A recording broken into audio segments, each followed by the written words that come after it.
Hello everybody and welcome to Next Toppers. My name is topper Umar, your chemistry educator, and आज हम पढ़ने वाले हैं rapid revision of chapter 4 which is chemical bonding and molecular structure. अगर आपको इस chapter को डिटेल में पढ़ना है तो इसी चैनल में आपको वन शॉट डिटेल वीडियो मिल जाएगा जो कि मैंने कवर किया होगा अराउंड 2-3 आवर्स के आसपास। ठीक है, तो अगर आपको बहुत डिटेल में पढ़ना है तो you can consider that video. And अगर आपको रैपिड फास्ट पढ़ना है क्योंकि आपके एग्जाम बहुत पास आ चुके हैं एंड आपको एक क्विक रिवीजन चाहिए चैप्टर का, तो you can continue with this video. So let's get started with rapid revision of chemical bonding and molecular structure. तो इसको ताकि हम बहुत इजीली और जल्दी समझ पाए इसलिए मैंने समराइज करके फ्लो चार्ट टाइप का बनाया हुआ है, तो इससे आप समझो जल्दी से। केमिकल बॉन्डिंग, सबसे पहले केमिकल बॉन्डिंग, बॉन्ड क्या होता है? Bond is a force of attraction जो कि दो या दो से ज्यादा एटम्स के बीच में लग रहा होता है to hold them together as a stable molecule. ठीक है, तो इसे आप बोलते हो केमिकल बॉन्ड। ठीक है, सो यस, अब केमिकल बॉन्ड के लिए एक थ्योरी आई, सबसे पहले कॉजल-लुईस अप्रोच आया जिसमें उन्होंने बताया कि किस तरीके से आप स्ट्रक्चर्स बनाओगे किसी भी एटम का। ठीक है, तो इनके अकॉर्डिंग ऑफ कोर्स एटम में ना जो भी वैलेंस शेल होती है बॉन्डिंग के टाइम पे केवल वो पार्टिसिपेट करती है। ठीक है, तो इन्होंने बोला कि पूरा का पूरा जो एटम है उसके जितनी भी वैलेंस शेल को छोड़ के जितना हिस्सा बचा उसे आप बोलते हो कर्नल, एंड जो बाहर वाली शेल होती है उसे आप बोलते हो वैलेंस शेल। एंड बॉन्डिंग के टाइम पे यही वैलेंस शेल के जो इलेक्ट्रॉन्स हैं वही पार्टिसिपेट करते हैं यहाँ पे। ठीक है, और जब आप इनके स्ट्रक्चर बनाओगे तो आप उस टाइम पे किसी भी एलिमेंट का स्ट्रक्चर बनाते टाइम उसके आउटर मोस्ट शेल का इलेक्ट्रॉन शो करोगे, तो इसे बोला गया कि ये है हमारा कॉजल-लुईस अप्रोच। ठीक है, देन उसके बाद ऑफ कोर्स और भी थ्योरी आई, ऑक्टेट थ्योरी वगैरह, वो मैंने नेक्स्ट स्लाइड में लगाई हुई है ताकि सारी थ्योरीज का एक साथ आपको फ्लो चार्ट समझ में आ जाए। आगे बढ़ते हैं टाइप्स ऑफ बॉन्ड। 3 टाइप के बॉन्ड होते हैं। पहला बॉन्ड होता है कोवेलेंट बॉन्ड जो कि म्यूचुअल शेयरिंग से बनता है। यहाँ पे 2 नॉन मेटल्स होते हैं जिनके आउटर मोस्ट शेल के इलेक्ट्रॉन्स आपस में बॉन्डिंग करते हैं। 3 टाइप के कोवेलेंट बॉन्ड होते हैं, एक होता है सिंगल बॉन्ड, एक डबल बॉन्ड, एक ट्रिपल बॉन्ड। सिंगल बॉन्ड मतलब 2 इलेक्ट्रॉन, डबल बॉन्ड का मतलब 4 इलेक्ट्रॉन्स ने आपस में पेयरिंग करी, या आप बोल लो 2 पेयर ऑफ इलेक्ट्रॉन ने शेयरिंग करी। एंड ट्रिपल बॉन्ड में 3 पेयर ऑफ इलेक्ट्रॉन या फिर ओवरऑल 6 इलेक्ट्रॉन्स होते हैं जो कि पेयरिंग करते हैं। ठीक है, ये किसके बीच में लग रहा होता है? ये 2 नॉन मेटल्स के बीच में लग रहा होता है। ठीक है, नेक्स्ट होता है हमारा आयनिक बॉन्ड, इसको आप इलेक्ट्रोवैलेंट बॉन्ड भी बोल सकते हो। ये लगता है एक यू कैन से मेटल और दूसरे नॉन मेटल के बीच में। ठीक है, यहां पे होता है transfer of electron metallic atom से नॉन मेटालिक के पास। ठीक है, तो इसे आप बोलते हो ये है ionic bond.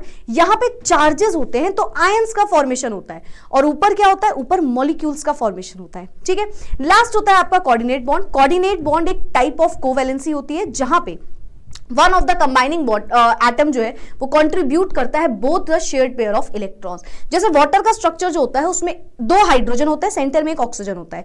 2 hydrogen single bond बनाते हैं ऑक्सीजन से एक और ऑक्सीजन के पास 2 लोन पेयर ऑफ इलेक्ट्रॉन होते हैं। तो अगर इस वाटर में कभी कोई H+ आ जाए, मतलब हाइड्रोजन एटम जिसके पास एक भी इलेक्ट्रॉन नहीं है, तो उसे 2 इलेक्ट्रॉन्स की जरूरत होगी, तो इस टाइम पे जो ऑक्सीजन है उसके दोनों इलेक्ट्रॉन्स वो हाइड्रोजन को दे देगा। तो एक एरो से आप यहाँ पे एक शो करते हो इसे, और इसे ही आप बोलते हो ये है कोऑर्डिनेट बॉन्ड। एक एलिमेंट ने अपने शेयर्ड पेयर ऑफ इलेक्ट्रॉन्स को पूरा पेयर यानी कि 2 इलेक्ट्रॉन मतलब एक पेयर ऑफ इलेक्ट्रॉन को H+ को दे दिया, तो इसे आप बोलते हो ये है कोऑर्डिनेट बॉन्ड। नेक्स्ट होता है लैटिस एंथैल्पी। लैटिस एंथैल्पी क्या होती है? अगर मैंने बोला 1 मोल NaCl जो सॉलिड स्टेट में है, 1 मोल NaCl जो कि सॉलिड स्टेट में है, इसे तोड़ो, तो इसको तोड़ने के लिए जब आप Na गैसियस और Cl2 गैसियस फॉर्म में बनाओगे तो जो एनर्जी लगेगी उसे ही आप बोलते हो लैटिस एंथैल्पी। जो भी एनर्जी रिक्वायर्ड है ताकि आप कंप्लीटली 1 मोल सॉलिड को सेपरेट कर पाओ उसके गैसियस कॉन्स्टिट्यूएंट आयंस में, तो उसे आप बोलते हो लैटिस एंथैल्पी। ठीक है, इसका ऑपोजिट भी करोगे तो भी ये लैटिस एंथैल्पी ही कहलाई जाएगी। देन आते हैं हमारे लुईस डॉट स्ट्रक्चर्स। मैंने बहुत डिटेल में वहां पे पढ़ाया हुआ है, हर एक स्ट्रक्चर समझाए हुए, you can take the help from that. अगर आपको जनरल जानना है तो आपको लुईस स्ट्रक्चर्स बनाने के लिए 4 फॉर्मुलास पढ़ने पड़ेंगे। सबसे पहले आप टोटल इलेक्ट्रॉन्स निकालते हो एक रफ स्ट्रक्चर बना के, नॉर्मल सिंगल बॉन्ड लगा के एक रफ स्ट्रक्चर बनाते हो, स्केलेटन स्ट्रक्चर, एंड सबसे पहले उसमें Q की वैल्यू निकालते हो जो कि होता है टोटल नंबर ऑफ इलेक्ट्रॉन्स। इसकी वैल्यू निकालने के लिए जितने भी नंबर ऑफ वैलेंस इलेक्ट्रॉन है आउटर मोस्ट शेल के इलेक्ट्रॉन्स उसमें ऐड करते हो जितना भी नेगेटिव चार्ज है एंड सब्ट्रैक्ट करते हो जितना भी पॉजिटिव चार्ज है, तो यहां से आपको Q की वैल्यू निकल के आ जाती है।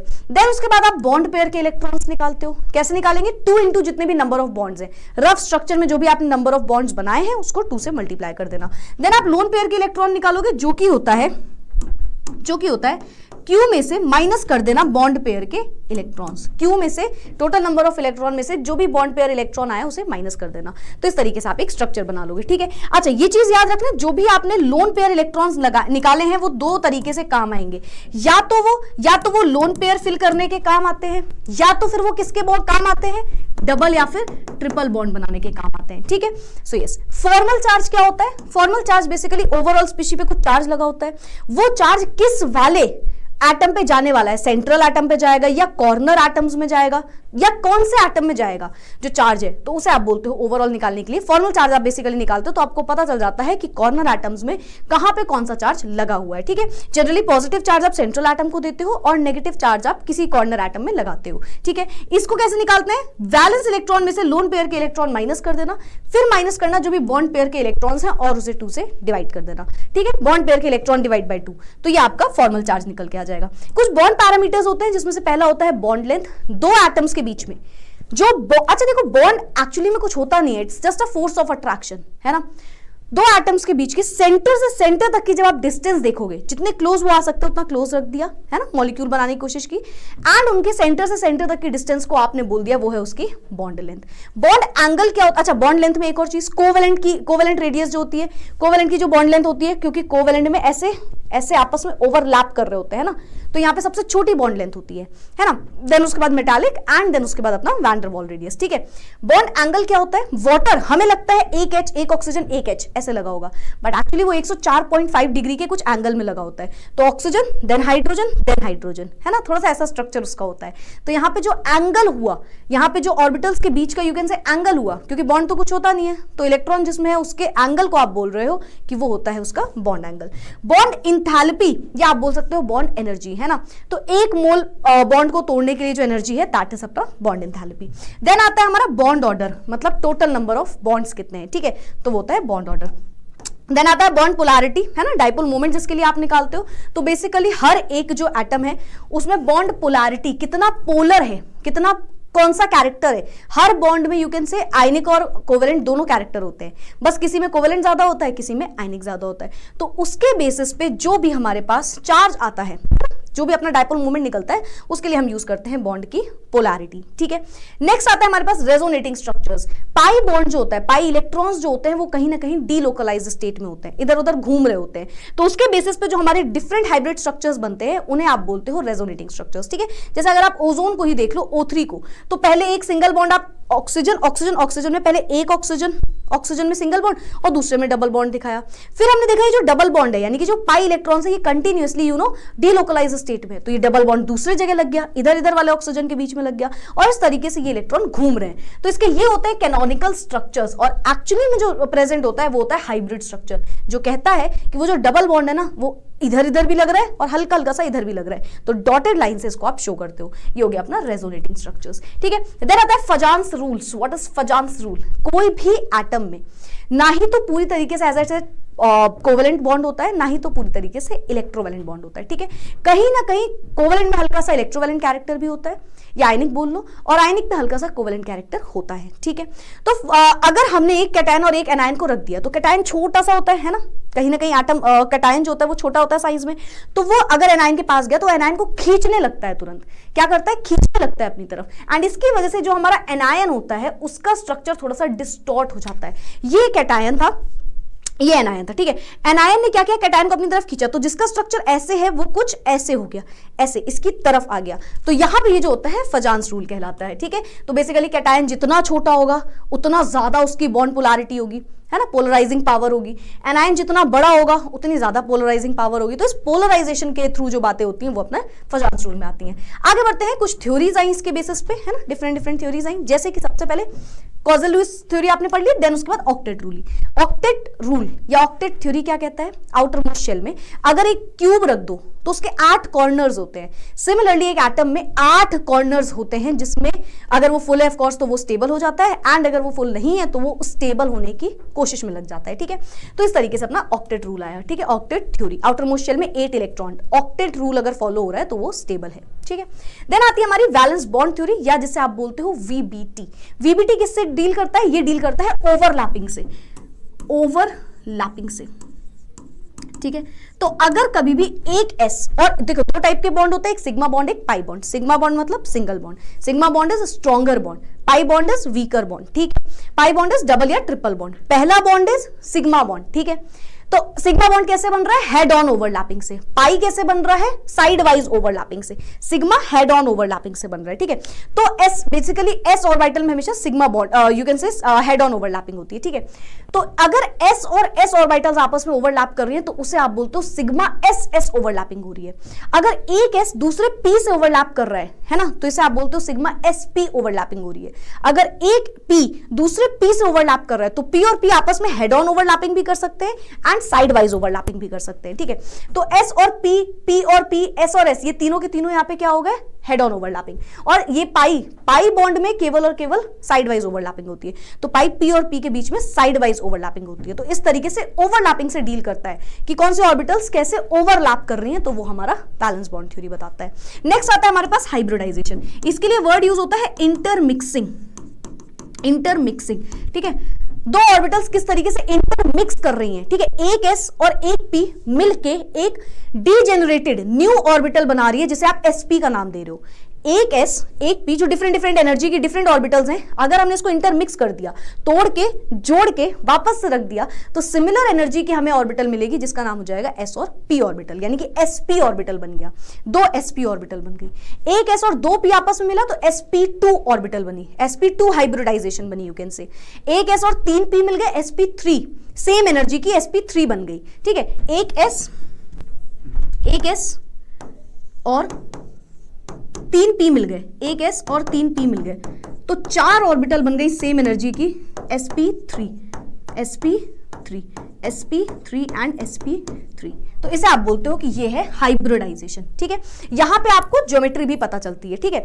जैसे अगर sp है तो लीनियर ज्योमेट्री होती है, sp2 है तो ट्राइगोनल प्लेनर होता है, sp3 है तो टेट्राहाइड्रल होता है, sp3 एंड सो ऑन। तो sp, sp2, sp3, sp3d, sp3d2।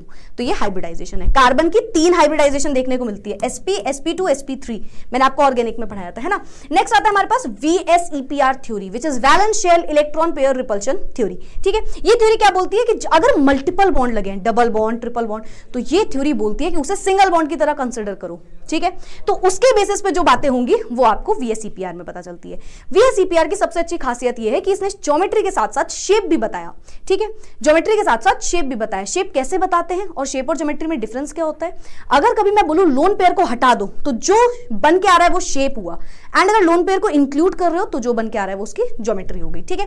तो मल्टीपल बॉन्ड को आप सिंगल बॉन्ड की तरह ट्रीट करोगे। इन्होंने बोला कि लोन पेयर के बीच में रिपल्शन के बेसिस पे समझना, लोन पेयर में सबसे ज्यादा रिपल्शन होता है, देन उसके बाद लोन पेयर और बॉन्ड पेयर में रिपल्शन, एंड देन उसके बाद बॉन्ड पेयर और बॉन्ड पेयर में रिपल्शन होता है। तो इसके बेसिस पे आप शेप निकाल सकते हो। लास्ट में है मॉलिक्यूलर ऑर्बिटल थ्योरी। इनके अकॉर्डिंग अब एटॉमिक ऑर्बिटल्स कुछ नहीं रही, मॉलिक्यूलर ऑर्बिटल आ गई। एटम्स की ऑर्बिटल्स आपस में कंबाइन करती हैं, तो हमने बोला कि वो एक मॉलिक्यूल बनाता है, लेकिन इन्होंने बोला ऐसा नहीं है। ऑर्बिटल्स आपस में कंबाइन करेंगी तो न्यू ऑर्बिटल्स बनती हैं जो कि मॉलिक्यूल की ऑर्बिटल कहलाती है। तो इसे आप बोलते हो मॉलिक्यूलर ऑर्बिटल थ्योरी, ठीक है। ये बॉन्डिंग और एंटी बॉन्डिंग पे यू कैन से डिपेंड करता है। इसका मैंने आपको स्ट्रक्चर बनाना बहुत डिटेल में सिखाया हुआ है, ठीक है। तो पहले आपको एक स्ट्रक्चर बना सकते हो, है ना। दो ऑर्बिटल्स कैसे कंबाइन कर रही है, तो वो मॉलिक्यूलर ऑर्बिटल बना रही है ना। दो ऑर्बिटल्स आपस में कंबाइन कर रही है, तो नीचे एरो गया हुआ, नीचे लाइन गई हुई है, यहाँ पे बॉन्डिंग और यहाँ पे बॉन्डिंग, तो नीचे बॉन्डिंग, ऊपर एंटी बॉन्डिंग आप शो कर सकते हो इस तरीके से। लास्ट में आता है हमारा हाइड्रोजन बॉन्डिंग। हाइड्रोजन बॉन्ड एक वीक बॉन्ड होता है, ठीक है। हाइड्रोजन बॉन्ड की अगर आप बात करो तो इलेक्ट्रोवैलेंट कोवैलेंट दोनों से वीक बॉन्ड होता है ये, ठीक है। Hydrogen bond highly electronegative atom अगर आपने लगा दिया है, बेसिकली हाइड्रोजन को जब आपने बॉन्ड किया किसी हाईली इलेक्ट्रोनेगेटिव एटम से, जैसे कि मैम जैसे फ्लोरीन हो गया, ऑक्सीजन हो गया, नाइट्रोजन हो गया, तीनों एग्जाम्पल याद रखना बहुत इंपॉर्टेंट है। तो इसको आप जो यहाँ पे बेसिकली इलेक्ट्रोनेगेटिव क्या करेगा, खींच रहा होगा इलेक्ट्रॉन्स अपनी तरफ, है ना। तो यहाँ पे जो बॉन्डिंग होती है वो अपना हाइड्रोजन बॉन्डिंग होता है, ठीक है। ये भी दो टाइप से हो सकता है। अगर आपको ये चैट बॉक्स कमेंट सेक्शन में आंसर देना है, अगर with in the molecule same molecule में अगर आपको हाइड्रोजन बॉन्डिंग दिख रही है तो उसे क्या कहते हैं, एंड अगर डिफरेंट दो मॉलिक्यूल के बीच में हमने हाइड्रोजन बॉन्डिंग देखी तो उसे क्या बोलते हैं, ये मैंने आपको पढ़ाया हुआ है, आपको बताना है कमेंट में इसका answer. So yes, that's it for today. See you all in the next video with the next chapter. Bye bye, take care and keep studying everyone. And अगर और डिटेल में देखना है, एज आई सेड, कंसिडर जरूर कर लेना long वाले one shot को। Bye bye.